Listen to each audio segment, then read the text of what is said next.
Good morning student. रयत शिक्षण संस्था सातारा यांच्या वतीने राबवण्यात येणाऱ्या रयत ऑनलाईन स्कूल एज्युकेशन प्रकल्पाअंतर्गत होणाऱ्या अध्यापनामध्ये आपणा सर्वांचे मनपूर्वक स्वागत. आज आपण वाणिज्य शाखेतील चिटणीसाची कार्यपद्धती या विषयाचा इयत्ता 12वीसाठी असणारं प्रकरण अभ्यासणार आहोत. मी सौ वनिता संदेश टाकळकर, नवमहाराष्ट्र विद्यालय आणि ज्युनियर कॉलेज पिंपरी वगैरे या शाखेत चिटणीसाची कार्यपद्धती हा विषय शिकवते. आज आपण प्रकरण क्रमांक 5 ठेवी यावर उजळणी घेणार आहोत. यापूर्वीच आपण हे प्रकरण अभ्यासलेलं आहे. उजळणीच्या स्वरूपात या प्रकरणामध्ये जे काही घटक आपण यापूर्वी अभ्यासलेले आहेत त्या संदर्भातील थोडक्यात माहिती घेऊयात. यामध्ये सर्वप्रथम आपण अभ्यासलेलं होतं ते म्हणजे ठेवींची स्वीकृती. सार्वजनिक ठेवींबाबत आपण यापूर्वीच्या प्रकरणामध्ये सुद्धा अभ्यास केलेला आहे की ज्यामध्ये ठेवींचा अर्थ आपण पाहिलेला आहे. त्याचबरोबर कोणत्या कंपन्या वगळता इतर कंपन्या ठेवी स्वीकारू शकतात याविषयी थोडक्यात माहिती ठेवींची स्वीकृतीमध्ये आपण पाहिलेली आहे. त्याचबरोबर ठेवींची ही स्वीकृती होत असताना सभासदांकडून ठेवी स्वीकारल्या जात असतात, त्याचबरोबर जनतेकडून ठेवी स्वीकारल्या जात असतात. सभासदांकडून ज्या कंपन्या ठेवी स्वीकारतात त्यामध्ये आपण पाहिलेलं आहे की खाजगी कंपनी, सार्वजनिक कंपनी आणि पात्र सार्वजनिक कंपनी या कंपन्या सभासदांकडून ठेवी स्वीकारतात. तर जनतेकडून पात्र सार्वजनिक कंपनी आणि सरकारी कंपन्या या ठेवी स्वीकारत असतात. त्यानंतर आपण पाहिलेलं आहे ते म्हणजे ठेवींच्या स्वीकृतीच्या त्याचबरोबर ठेवी नूतनीकरणाच्या संदर्भातील असणाऱ्या काही अटी आणि शर्ती की ज्या ठेवी स्वीकारत असताना कंपन्यांना त्या अटींचे पालन करावे लागते. फॉर एक्झाम्पल, ठेवींची रक्कम खाजगी कंपनीच्या बाबतीत विचार केला असता वसूल भागभांडवल आणि मुक्त राखीव निधीच्या 100% ठेव स्वरूपात खाजगी कंपनी आपल्या नातेवाईकांकडून आणि सभासदांकडून ठेवींची रक्कम स्वीकारू शकते. तर सार्वजनिक कंपनीच्या बाबतीत वसूल भांडवल आणि मुक्त राखीव निधीच्या 25%ची मर्यादा ही त्या ठिकाणी देण्यात आलेली आहे. या उलट सरकारी कंपनीचे वसूल भागभांडवल आणि मुक्त राखीव निधीच्या 35% इतकी ही रक्कम ठेव म्हणून स्वीकारता येते. या ठेवींचा कालावधी सर्वसाधारणपणे कमीत कमी 6 महिने आणि जास्तीत जास्त 36 महिने म्हणजे 3 वर्ष हा असतो. यापेक्षा जास्त मुदतीच्या ठेवी कंपनी स्वीकारू शकत नाही किंवा त्या ठेवींचे नूतनीकरण देखील करू शकत नाही. त्याचबरोबर कंपनी मागता क्षणी परत करावयाच्या ठेवीसुद्धा स्वीकारत नसते. याशिवाय कंपनीला सुरक्षित आणि असुरक्षित ठेवीसुद्धा स्वीकारता येतात. ठेवींसाठीचा अर्ज कंपनी आपल्या बँकेमध्ये उपलब्ध ठेवीदाराला उपलब्ध करून देत असते. कंपनीमध्ये ठेवीदाराची जर इच्छा असेल तर कंपनी संयुक्त स्वरूपात ठेवी या ठेवीदाराला उपलब्ध करून देत असते. परंतु अशा पद्धतीने जेव्हा संयुक्त म्हणजे जॉईंट स्वरूपात 3 व्यक्तींपेक्षा अधिक व्यक्ती राहणार नाहीत याची दक्षता त्या ठिकाणी घ्यावी लागते. याशिवाय ठेवीदाराला स्वतःचा वारस नियुक्त करण्याचा अधिकार आहे. कंपनी सभासदांकडून ठेवी गोळा करत असते त्यावेळेस कंपनीला परिपत्रकाद्वारे त्यांना कळवावे लागते. त्याचबरोबर कंपनीला जाहिरातीच्या स्वरूपात जनतेकडून ठेवी स्वीकारता येत असतात. याचबरोबर ठेवींच्या बाबतीत ठेव विश्वस्ताची नियुक्ती कंपन्या करत असतात. मालमत्तेवर बोजा निर्माण करून ठेवी सुरक्षित करण्याचा अधिकार कंपनीला आहे. त्याचबरोबर कंपनी जाहिरात प्रसिद्ध करण्यापूर्वी 30 दिवस अगोदर ठेव विमा ही घेत असते. त्याचबरोबर पतपात्रतेचा दाखला देखील कंपनीला ठेव स्वीकारण्यापूर्वी त्या ठिकाणी मिळविणे आवश्यक असते.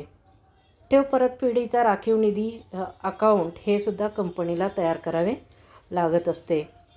ठेवीदाराला ठेव रक्कम प्राप्त झाल्यापासून 21 दिवसाच्या आत ठेव पावती द्यावी लागत असते. कंपनी ठेवीदारांच्या नोंदी ठेवण्यासाठी ठेव नोंद वही स्वतंत्रपणे कार्यालयात ठेवत असते. त्याचबरोबर ठेव स्वीकारणाऱ्या प्रत्येक कंपनीला प्रत्येक वर्षी विहित नमुन्यामध्ये 30 जून अखेर ठेव विवरणपत्र नोंदणी अधिकाऱ्याकडे सादर करावे लागते.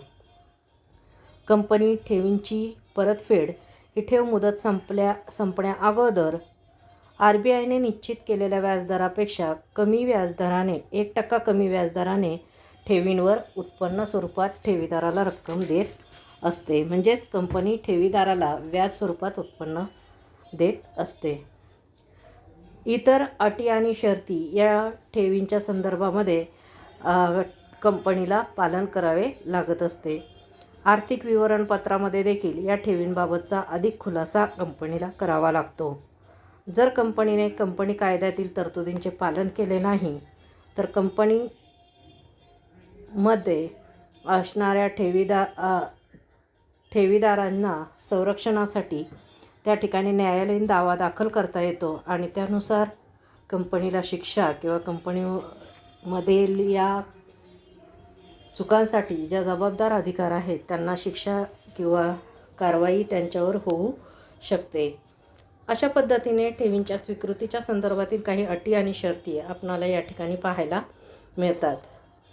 त्यानंतर जेव्हा कंपनी पात्र सार्वजनिक कंपनी ही जनतेकडून ठेवी स्वीकारते त्यावेळेस या ठेवी स्वीकारण्याची कार्यपद्धती जी आहे त्या कार्यपद्धतीमध्ये सर्वप्रथम कंपनीला संचालक मंडळाची सभा घ्यावी लागते की ज्या सभेमध्ये ठेवींची रक्कम आणि इतर अटी व शर्ती या कोणकोणत्या असणार आहेत. त्याचबरोबर या ठेवी स्वीकारण्यासाठी भागधारकांची मंजुरी घेण्यासाठी सर्वसाधारण सभेची तारीख आणि वेळ निश्चित करावी लागते. दुसरा टप्पा आपल्याला सांगता येतो तो म्हणजे सर्वसाधारण सभा भरविणे. जनतेकडून ज्यावेळेस ठेवी स्वीकारावयाच्या असतात त्यावेळेस सभासदांची सर्वसाधारण सभा घेऊन त्यामध्ये विशेष ठराव संमत करून त्या विशेष ठरावाची एक प्रत नोंदणी अधिकाऱ्याकडे आणि दुसरी प्रत RBIकडे कंपनीला पाठवावी लागते. त्यानंतर ठेवीबाबत प्रसिद्ध केलेल्या जाहिरातीमधील मजकुराला मान्यता देण्यासाठी संचालक मंडळाची सभा घेतली जाते. या सभेमध्येच ठेवीदाराने घ्यावयाचा अर्ज आणि जमा करावयाची ठेव रक्कम यासाठी एक बँकर्स म्हणून नियुक्त केली जाते. कंपनी पतपात्रतेचा दाखला यासोबत ठेवीदारांना उपलब्ध करून देत असते किंवा त्याचा उल्लेख जाहिरातीमध्ये केलेला पाहावयास मिळतो. त्याचबरोबर ठेवींची परतफेडीसाठी ठेव विश्वस्ताची नियुक्ती कंपनी करत असते. त्याचबरोबर ठेवींचा विमा देखील कंपनी उतरवत असते. जाहिरात प्रसिद्ध झाल्यापासून 30 दिवसांच्या नोंदणी अधिकाऱ्याकडे जाहिरात नोंद केल्यापासून 30 दिवसांच्या आत कंपनीला ती जाहिरात प्रसिद्ध करावी लागते. कंपनी संकेतस्थळाचा वापर या जाहिरातीमध्ये करत असते. म्हणजेच या संकेतस्थळावरून ठेवीदार आपल्या ठेव अर्ज जमा करू शकतात. ठेव अर्ज आणि रक्कम जमा करण्यासाठी कंपनीला एक बँकर्स म्हणून द्यावयाची असते आणि तिचा उल्लेख जाहिरातीमध्ये करावयाचा असतो. ठेवीची रक्कम प्राप्त झाल्यापासून 21 दिवसाच्या आत ठेवीदाराला ठेव पावती उपलब्ध करून देण्याचं कार्य कंपनीला करावे लागते. त्याचबरोबर जर सुरक्षित ठेवी असतील तर ठेव स्वीकारल्यापासून 30 दिवसांच्या आत कंपनीला स्थिर मालमत्तेवर बोजा निर्माण करावा लागतो. ठेव रजिस्टर नोंद ठेवावी लागत असते. त्याचबरोबर ठेव विवरणपत्र 31 मार्च अखेरीस ठेव विवरणपत्र तयार करून हे ठेव विवरणपत्र 30 जूनपूर्वी नोंदणी अधिकाऱ्याकडे सादर करावे लागते. त्यानंतर पुढचा मुद्दा आहे तो म्हणजे जेव्हा कंपनी सभासदांकडून ठेवी स्वीकारते तेव्हा कंपनीला जी कार्यपद्धती अवलंबावी लागते त्या कार्यपद्धतीविषयी आपण थोडक्यात पाहूया. संचालक मंडळाची सभा या ठिकाणी सर्वात प्रथम कंपनीला घ्यावी लागते की ज्या सभेमध्ये ठेवीची रक्कम, ठेवीची मुदत, त्याचं वाटप आणि परतफेड या घटकांची माहिती देण्यात येते. त्याचबरोबर वार्षिक सर्वसाधारण सभेमध्ये सभासदांच्या विशेष ठराव यासाठी मान्य करून घेतला जातो आणि हा विशेष ठराव नोंदणी अधिकाऱ्याकडे सादर केला जातो. त्यावर आधारित पुन्हा संचालक मंडळाची सभा घेतली जाते आणि या संचालक मंडळाच्या सभेमध्ये प्रसिद्ध करावयाच्या परिपत्रकावर संचालकांच्या सह्या घेण्यात येतात. याचबरोबर यामध्ये ठेवीदारांचा अर्ज आणि ठेवीची रक्कम गोळा करण्यासाठी बँकेची देखील नियुक्ती बँकर्स म्हणून केली जाते. पतमानांकनाचा दाखल्याचा उल्लेख परिपत्रकामध्ये स्पष्ट स्वरूपात करावयाचा असतो. सभासदांकडून ठेवी स्वीकारण्यापूर्वी कंपनीला ठेव विश्वस्तांची नियुक्ती करावी लागते, जे ठेव विश्वस्त ठेवीदार आणि कंपनी यांच्यातील मध्यस्थ म्हणून कार्य करत असते. त्याचबरोबर ठेव विमा ही कंपनीला ठेव परिपत्रक प्रसिद्ध करण्यापूर्वी 30 दिवसांच्या अगोदर घ्यावा लागतो. परिपत्रकाची नोंदणी अधिकाऱ्याकडे करावी लागते. त्यानंतर ते परिपत्रक सभासदांना पाठविले जाते. कंपनीच्या संकेतस्थळावर देखील या परिपत्रकाची नोंद केलेली आपल्याला दिसून येते. ठेव अर्ज रक्कम जमा करून त्यानुसार बँकेस आवश्यक त्या सूचना या कंपन्या देत असतात. ठेवीदाराला ठेव रक्कम प्राप्त झाल्यापासून 21 दिवसांच्या आत ठेव पावती दिली जाते. जर कंपनी सुरक्षित ठेवी स्वीकारत असेल तर अशा प्रकारच्या सुरक्षित ठेवींसाठी स्थिर मालमत्तेवर ठेव स्वीकारलेल्या तारखेपासून 30 दिवसाच्या आत बोजा निर्माण केला जातो. ठेवीदारांची नोंद ठेव पावती दिल्यापासून 7 दिवसाच्या आत ठेव रजिस्टरमध्ये केली जाते आणि त्यावर अधिकृत अधिकाऱ्याची स्वाक्षरी घेतली जाते. याचबरोबर कंपनीला प्रत्येक वर्षी विहित नमुन्यात 30 जून अखेर एक ठेव विवरणपत्र नोंदणी अधिकाऱ्याकडे दाखल करावे लागते. हे विवरण 31 मार्च अखेरच्या ठेवींच्या नोंदी स्पष्ट करत असते. अशा पद्धतीने आपण विविध घटकांचा अभ्यास हा ठेवी या प्रकरणामध्ये केलेला दिसून येतो. या प्रकरणामध्ये जे महत्त्वाचे प्रश्न आहेत की जे यापूर्वी नव्हते, नवीन बदललेल्या सिलेबसनुसार आलेले आहेत, त्या नवीन बदललेल्या सिलेबसनुसार आलेल्या नवीन प्रश्नांचा विचार आपण आता या ठिकाणी थोडक्यात करणार आहोत. त्यामध्ये पहिला प्रश्न आहे, गटात न बसणारा शब्द ओळखा. ज्यावेळेस आपण हा शब्द ओळखतो त्यावेळेस एक प्रश्न उपप्रश्न हा 1 मार्काला आपल्याला देण्यात येतो. यामध्ये 5 उपप्रश्न दिलेले असतील आणि 5 मार्कांसाठी हा उपप्रश्नांचा प्रश्न आपल्याला विचारला जाऊ शकतो.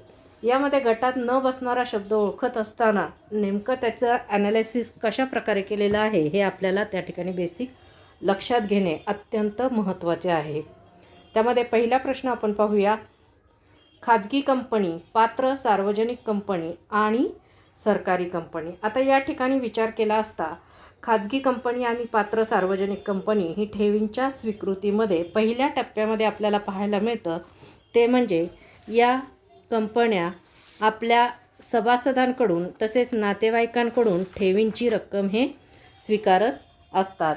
याउलट सरकारी कंपनी ही जनतेकडून ठेवी स्वीकारताना आपल्याला पाहायला मिळते आणि म्हणूनसाठी यामध्ये गटात न बसणारा शब्द म्हणजे सरकारी कंपनी होय. याचं उत्तर आपल्याला या ठिकाणी पाहायला मिळतं, ते म्हणजे सरकारी कंपनी होय. अशा प्रकारे उत्तर लिहायचं आहे, सरकारी कंपनी. त्यानंतर दुसरा प्रश्न आपल्याला या ठिकाणी पाहायला मिळतो, तो म्हणजे ठेव विश्वस्त करार आणि विशेष ठराव. आता या ठिकाणी ठेव विश्वस्त आणि ठेव विश्वस्त करार हे दोन्हीही पॉईंट ठेवींच्या संदर्भातील आपल्याला पाहायला मिळतात. म्हणजेच या ठिकाणी वेगळा पॉईंट आपल्याला कोणता पाहायला मिळतो, तो म्हणजे विशेष ठराव, कारण हा ठरावाचा एक प्रकार आहे आणि म्हणूनसाठी विशेष ठराव हा गटात न बसणारा शब्द म्हणून आपण विचारात घेतो. त्यानंतर पुढचा प्रश्न आहे तो म्हणजे ठेव विश्वस्तांची नियुक्ती, कंपनी नोंदणी अधिकाऱ्यांची नियुक्ती आणि पतमानांकन संस्थेची नियुक्ती. आता आपण ठेवींच्या संदर्भामध्ये कार्यपद्धतीमध्ये पाहिलेलं आहे की ठेव विश्वस्तांची नियुक्ती आणि पतमानांकन संस्थेची नियुक्ती हे ठेवी स्वीकारण्याच्या कार्यपद्धतीमधील टप्पे आहेत. याउलट कंपनी नोंदणी अधिकाऱ्याच्या नियुक्तीचा याशी काहीही संबंध नाही आणि म्हणूनसाठी गटात न बसणारा शब्द म्हणजे कंपनी नोंदणी अधिकाऱ्याची नियुक्ती होय. अशा पद्धतीने आपल्याला ही उत्तरं पाहायला मिळतात. आता आपण पुढच्या प्रश्नाकडे जाऊया की जो यापूर्वी विचारलेला नव्हता, म्हणजे यापूर्वीच्या सिलेबसमध्ये इन्क्लूड नव्हता तो यावर्षी नव्याने इन्क्लूड झालेला आहे. त्यामध्ये प्रश्न आहे, खालील वाक्यातील अधोरेखित शब्द दुरुस्त करून वाक्य पुन्हा लिहा. यामध्ये आपण कन्फ्यूज काय होतो की नेमका कोणता शब्द बदलायचा आहे. तर जो शब्द अधोरेखित केलेला आहे, अंडरलाईन केलेला आहे, त्या शब्दामध्येच फक्त आपल्याला दुरुस्ती करायची आहे. इतर वाक्यामध्ये कोणतीही दुरुस्ती करावयाची नाही. आणि म्हणूनसाठी त्या शब्दाच्या ठिकाणी जो परफेक्ट बसेल असाच शब्द आपण या ठिकाणी विचारात घेणार आहोत. पहा, या ठिकाणी सरकारी कंपनी सभासदांकडून ठेवींचा स्वीकार करू शकते. म्हणजे या ठिकाणी सभासदांकडून हा शब्द अंडरलाईन केलेला आहे. म्हणजेच आपल्याला ठेवींच्या प्रकाराचा विचार या ठिकाणी करावयाचा आहे. आणि म्हणून आपलं उत्तर काय येणार आहे पहा, आपल्याला या ठिकाणी सांगता येईल की सरकारी कंपनी सार्वजनिक ठेवींचा स्वीकार करू शकते. सार्वजनिक हा शब्द या ठिकाणी महत्त्वाचा आहे. आणि म्हणून जे उत्तर लिहिणार आहात ते पूर्ण स्टेटमेंटमध्ये लिहा, पूर्ण वाक्यामध्ये लिहा. आणि जसं रिकाम्या जागेला आपण महत्त्वाच्या रिकाम्या जागेच्या उत्तराला अंडरलाईन करतो, तसंच या ठिकाणी सुद्धा शब्दाखाली अंडरलाईन करा की जेणेकरून आपल्या ॲन्सर हे परीक्षकाला व्यवस्थितरित्या लक्षात येऊ शकेल. त्यानंतर दुसरं आहे ते म्हणजे सभासदांकडून ठेवी स्वीकारण्यासाठी कंपनीला जाहिरात प्रसिद्ध करावी लागते. आता या ठिकाणी पहा, सभासदांकडून ठेवी स्वीकारण्यासाठी कंपनीला जाहिरात प्रसिद्ध करावी लागते हे विधान चूक आहे. त्या ठिकाणी कंपनीला काय प्रसिद्ध करावे लागते? परिपत्रक प्रसिद्ध करावे लागते. जाहिरात आणि परिपत्रक जनतेकडून ठेवी स्वीकारणे आणि सभासदांकडून ठेवी स्वीकारणे. जनतेकडून जेव्हा ठेवी स्वीकारल्या जातात तेव्हा जाहिरात प्रसिद्ध केली जाते. सभासदांकडून जेव्हा ठेवी स्वीकारल्या जातात तेव्हा परिपत्रक प्रसिद्ध केले जाते. म्हणजे तुम्हाला त्याचं रिलेशन लक्षात घ्यायचं आहे, नेमकं कोणत्या शब्दाशी ते रिलेशन आहे. आणि हे जेव्हा तुम्ही बारकाईने वाचन करणार आहात तेव्हा तुमच्या चांगल्या प्रकारे लक्षात येणार आहे.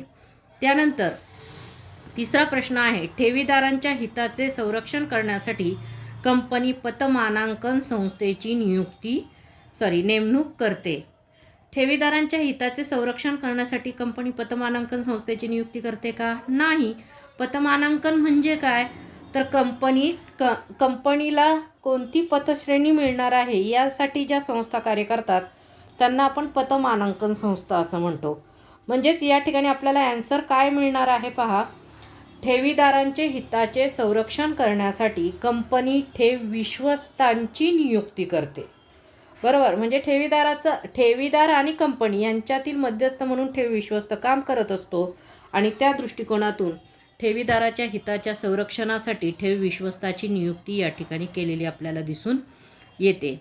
त्यानंतर पुढचा प्रश्न आहे, ठेवीची रक्कम मिळाल्यापासून 7 दिवसाच्या आत ठेवपावती दिली पाहिजे. आता ठेवपावती किती दिवसात दिली पाहिजे हे आपल्याला या ठिकाणी सांगितलेलं आहे. म्हणजेच ठेवीची रक्कम मिळाल्यापासून 21 दिवसाच्या आत ठेवपावती दिली गेली पाहिजे. 7 दिवसाच्या आत न देता किती दिवसात दिली पाहिजे? 21 दिवसाच्या आत दिली गेली पाहिजे. त्यानंतरचा प्रश्न आहे, ठेवींचा कमीत कमी कालावधी 36 महिने आहे. तुम्हा सगळ्यांना माहिती आहे ठेवींचा जास्तीत जास्त कालावधी 36 महिने आहे. तुम्ही अशी चूक करता, तुमच्या लक्षात असतं की जास्तीत जास्त 36 महिने आहे, मग तुम्ही इथे उत्तर लिहून मोकळे होता की ठेवींचा जास्तीत जास्त कालावधी 36 महिने आहे. पण तुमच्या कमीत कमी या शब्दाखाली अधोरेखित केलेलं नाही आहे. इथे कोणत्या शब्दाखाली अधोरेखन केलेलं आहे? 36 महिने. अंडरलाईन 36 महिने या शब्दाखाली अंडरलाईन आहे. आणि म्हणून तुम्हाला फक्त तोच शब्द बदलायचा आहे जो शब्द अंडरलाईन केलेला आहे. इतर शब्द न बदलता वाक्य आपलं तसंच ठेवलं गेलं पाहिजे.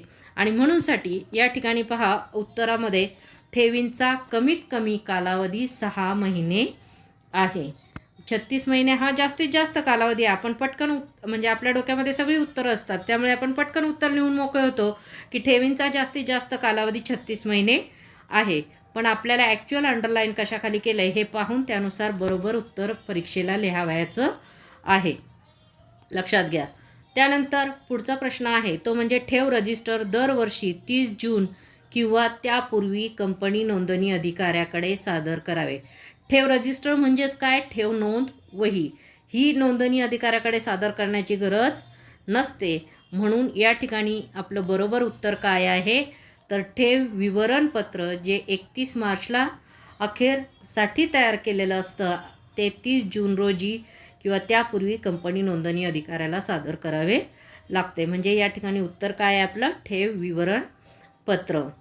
त्यानंतर पुढचा प्रश्न आहे, जेव्हा कंपनी असुरक्षित कर्जरोख्यांची विक्री करते त्यावेळी स्थिर मालमत्तेवर बोजा निर्माण करते.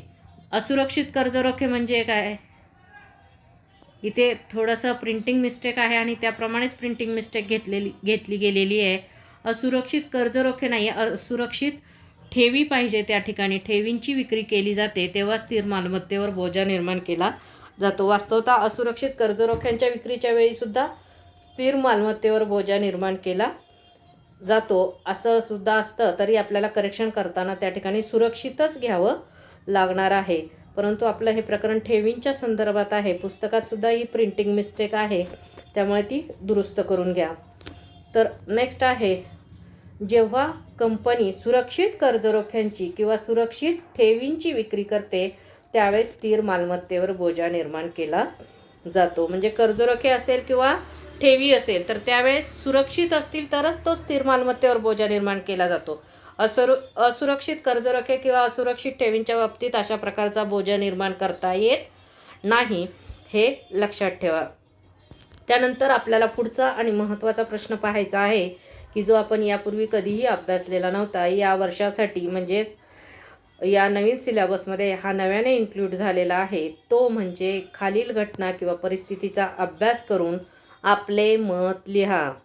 हे मत लिहित असताना वरचं स्टेटमेंट काय दिलं आहे ते काळजीपूर्वक अभ्यासायचं आणि नंतरच उत्तर द्यायचं आहे. कारण ते कोणत्या कंडिशनमध्ये बसतं ते पाहून नंतर त्याचं उत्तर आपल्याला स्पष्ट करावयाचं असतं. हे सर्वसाधारणपणे तुम्हाला 2 मुख्य प्रश्न दिले जातील आणि त्याच्यामध्ये 3 उपप्रश्न असतात. म्हणजे एकूण 6 उपप्रश्न तुम्हाला दिले जातात.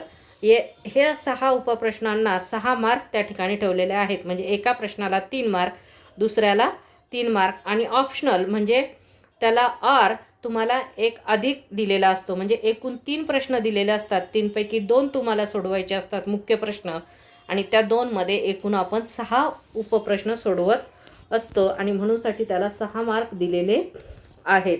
थोडक्यात हे एका वाक्यात उत्तरेप्रमाणेच आपल्याला पाहायला मिळतं. पहा, ॲपल कंपनी लिमिटेडची सार्वजनिक ठेवीद्वारे भांडवल उभारणीची योजना असून तिची निव्वळ मालमत्ता ही ₹10 कोटी आहे.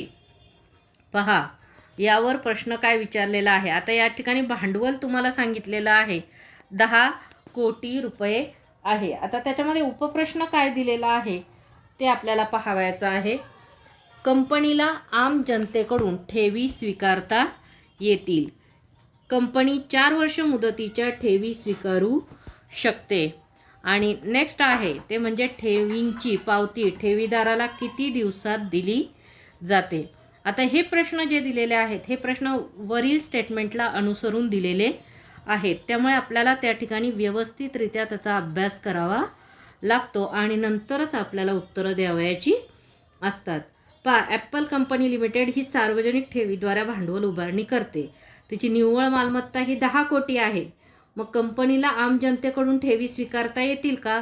सार्वजनिक कंपनी असेल तर ती ठेवी स्वीकारू शकते. म्हणून आपल्याला या ठिकाणी उत्तर काय देता येईल? सार्वजनिक कंपनी असेल तर ती ठेवी स्वीकारू शकते, परंतु आपल्याला त्या ठिकाणी सार्वजनिक कंपनीला सुद्धा एक लिमिटेशन टाकलेलं आहे की 10 कोटीपेक्षा अधिक त्यांची निव्वळ मालमत्ता असावी. म्हणून कंपनीला आम जनतेकडून ठेवी स्वीकारता येणार नाहीत, कारण त्यांची निव्वळ मालमत्ता ही 10 कोटीपेक्षा अधिक नाही. म्हणजे अधिक असेल तरच ती कंपनी जनतेकडून सार्वजनिक ठेवी स्वीकारू शकेल. दुसरा प्रश्न काय दिलेला आहे? कंपनी 4 वर्ष मुदतीच्या ठेवी स्वीकारू शकते का? तर नाही, कारण ठेवींच्या बाबतीत जर आपण विचार केला या ठिकाणी आपण उत्तर काय लिहिणार? नाही, 4 वर्ष मुदतीच्या ठेवी कंपनी स्वीकारू शकत नाही. का स्वीकारू शकत नाही? तर कंपनीला कमीत कमी 6 महिने आणि जास्तीत जास्त 3 वर्षाच्या ठेवी स्वीकारता येतात. 3 वर्षाच्या पेक्षा अधिक काळासाठी कंपनी ठेवी स्वीकारू शकत नाही. त्यानंतर तिसरा प्रश्न आपला या ठिकाणी उपप्रश्न आहे, ठेवीची पावती ठेवीदाराला किती दिवसात दिली जाते? तर ठेवीची पावती ठेवींची रक्कम प्राप्त झाली असेल किंवा मग चेक मिळाला असेल तर त्या दिवसापासून 21 दिवसांच्या आत कंपनीला ठेवीदाराला द्यावी लागत असते. म्हणजेच ठेवीची पावती ठेवीदाराला 21 दिवसात दिली जाते. त्यानंतर आता दुसरा मुख्य प्रश्न आहे, ब कंपनी लिमिटेड ही सार्वजनिक ठेवी स्वीकारण्याच्या संदर्भात कंपनी कायदा 2013 नुसार पात्र सार्वजनिक कंपनी आहे. आता या ठिकाणी स्पष्ट सांगितलंय पात्र सार्वजनिक कंपनी आहे. त्यानुसार आता उपप्रश्न काय सांगितलेत आधी वाचून घेऊया. कंपनी संयुक्त नावाने ठेवी स्वीकारू शकते का? कंपनीला सभासदांकडून ठेव स्वीकारता येईल का? कंपनी सुरक्षित ठेवीची विक्री करू शकते का? आता ही पात्र सार्वजनिक कंपनी आहे, त्यामुळे या पात्र सार्वजनिक कंपनीच्या संदर्भात कंपनी कायदा 2013चा नियम विचारात घेऊन आपल्याला या ठिकाणी उत्तरं द्यावयाची आहेत. कंपनी संयुक्त नावाने ठेवी स्वीकारू शकते का? तर येस, कंपनी संयुक्त नावाने ठेवी स्वीकारू शकते. केव्हा? जर ठेवीदारांची इच्छा असेल तर. परंतु जर 3 पेक्षा अधिक व्यक्ती एकत्रित येऊन ही संयुक्त नावाने ठेवींची मागणी करत असतील तर मात्र त्या ठिकाणी ठेवी 3 पेक्षा अधिक व्यक्तींना संयुक्त प्रकारे स्वीकारता येत नाहीत. म्हणजेच जर ठेवीदारांची इच्छा असेल तर कंपनी संयुक्त नावाने ठेवी स्वीकारू शकते, पण ही ठेव 3 व्यक्तींपेक्षा अधिक व्यक्तींसाठी स्वीकारता येत नाही. त्यानंतर दुसरा प्रश्न आहे, कंपनीला सभासदांकडून ठेव स्वीकारता येईल का? ठेवींच्या स्वीकृतीमध्येच आपण पाहिलेलं आहे, पात्र सार्वजनिक कंपनी सभासदांकडून ठेवी स्वीकारू शकते आणि म्हणून आपल्याला या ठिकाणी उत्तर मिळतं होय, कंपनीला सभासदांकडून ठेव स्वीकारता येईल. पुढचा प्रश्न आहे, कंपनी सुरक्षित ठेवीची विक्री करू शकते का? तर ह्याचं देखील उत्तर आपल्याला होय असंच मिळतं. होय, कंपनी सुरक्षित ठेवीची विक्री करू शकते. मूर्त मालमत्तेवर बोजा निर्माण करून अशा प्रकारे सुरक्षित ठेवीची विक्री कंपनी करू शकते. त्यानंतर नेक्स्ट प्रश्न आहे पहा, ॲपल कंपनी लिमिटेड ही पात्र सार्वजनिक कंपनी असून तिच्या सुरक्षित ठेवी गोळा करून भांडवलात वाढ करण्याचा हेतू आहे. तर कृपया संचालक मंडळाला खालील बाबतीमध्ये सल्ला द्या. आता प्रश्न कोणकोणते आहेत? ठेव स्वीकृतीसाठी कंपनीला सभासदांची मंजुरी घेणे आवश्यक आहे का? पात्र सार्वजनिक कंपनी आहे म्हटल्यानंतर ठेव स्वीकृतीसाठी सभासदांना मंजुरी घेणे आवश्यक आहे का? हा पहिला प्रश्न त्यांनी विचारलेला आहे. दुसरा आहे, कंपनीला कर्जरोखे विश्वस्तांची नियुक्ती करणे आवश्यक आहे का? इथे कर्जरोखे हे प्रिंटिंग मिस्टेक आहे, आपल्याला तिथे ठेव विश्वस्त म्हणावं लागणार आहे.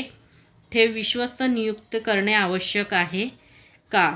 त्यानंतर कोणत्या कालावधीत कंपनीने आपल्या मालमत्तेवर बोजा किंवा शुल्क स्वीकारले पाहिजे?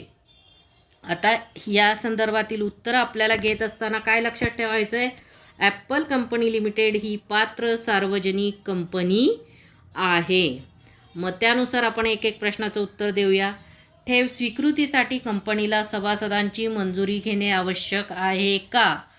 होय, कंपनीला अशा प्रकारची मंजुरी घेणे आवश्यक आहे, कारण कंपनी सभासदांची सर्वसाधारण सभा बोलावून त्यामध्ये विशेष ठराव मंजूर करून घेऊन अशा प्रकारची ठेव स्वीकृतीची कार्यपद्धती पूर्ण करत असते.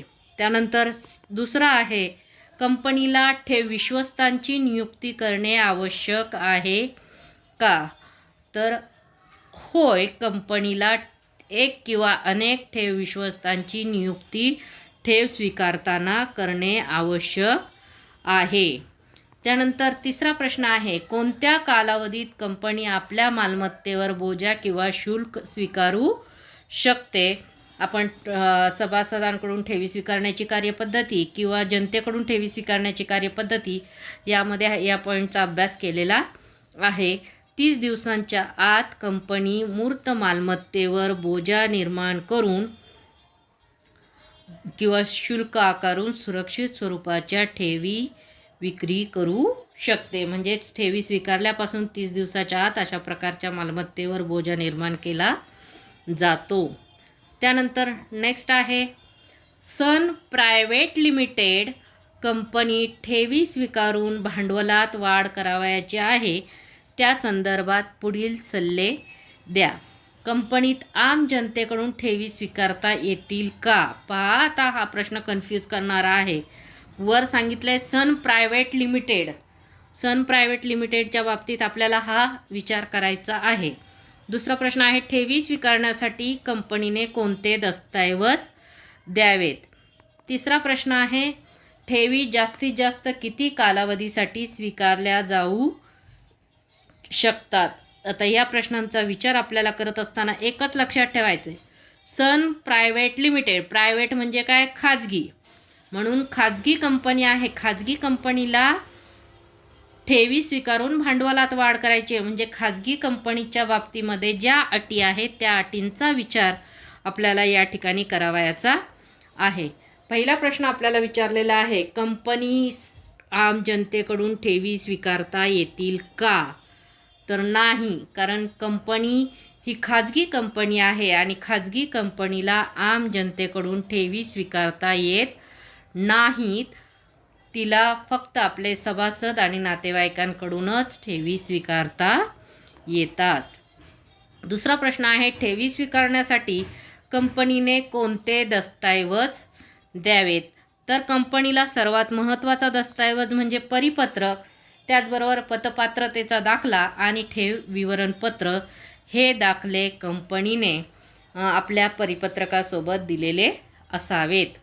त्यानंतर तिसरा प्रश्न आहे, ठेवी जास्तीत जास्त किती कालावधीसाठी स्वीकारल्या जाऊ शकतात? तर ठेवी जास्तीत जास्त 3 वर्ष किंवा 36 महिने या कालावधीसाठी स्वीकारल्या जाऊ शकतात, हे आपल्याला या ठिकाणी पाहायला मिळते. त्यानंतर पुढचा प्रश्न आपल्याला अभ्यासायचा आहे, तो म्हणजे योग्य क्रम लावा. हा प्रश्नसुद्धा तुम्हाला नव्याने आहे. एका प्रश्नाला 1 मार्क एका उपप्रश्नाला 1 मार्क अशा प्रकारे कदाचित 5 मार्कांसाठी हा प्रश्न विचारला जाऊ शकतो. यामध्ये पहिला प्रश्न आपल्याला सांगितलेला आहे, दिलेला आहे, 1 ठेव विश्वस्तांची नेमणूक. दुसरा दिलेला आहे सर्वसाधारण सभा बोलवणे आणि 3 मालमत्तेवर बोजा आकारणे. आता ह्याचा आपल्याला क्रमानुसार लावायचं आहे, म्हणजे आपल्याला जे टप्पे दिलेले आहेत त्या टप्प्यांनुसार आपल्याला हे लावायचं आहे. तर उत्तरामध्ये लिहित असताना तुम्ही कसं लिहायचं आहे पहा. उत्तर लिहित असताना पहिला टप्पा कोणता येणार आहे? सर्वसाधारण सभा बोलावणे, म्हणजे सभासदांची सर्वसाधारण सभा बोलवली जाते. त्यानंतर दुसरा टप्पा आहे तो म्हणजे ठेव विश्वस्तांची नेमणूक करणे, बरोबर. आणि सगळ्यात शेवटी म्हणजे मालमत्तेवर बोजा आकारणे. अशा प्रकारे तुम्हाला त्या क्रमबद्ध अशा पद्धतीने तो क्रम लावायचा आहे. हा प्रश्न देखील नव्याने समाविष्ट करण्यात आलेला आहे. त्यानंतर दुसरा प्रश्न आपल्याला दिलेला आहे पहा, ठेव विवरणपत्र दाखल करणे, त्यानंतर ठेव पावती देणे आणि जाहिरात प्रसिद्ध करणे. सर्वात प्रथम काय केलं जातं? जाहिरात प्रसिद्ध केली जाते, बरोबर की नाही. त्यानंतर काय केलं जातं?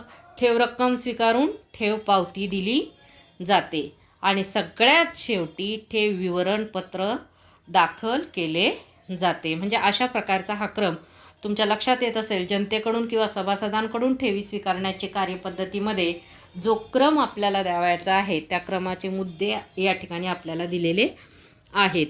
त्यानंतर पुढचा प्रश्न आहे, पतमानांकन दाखला मिळविणे, ठेव रजिस्टर नोंदवहीमध्ये नोंद करणे आणि ठेव पावती देणे.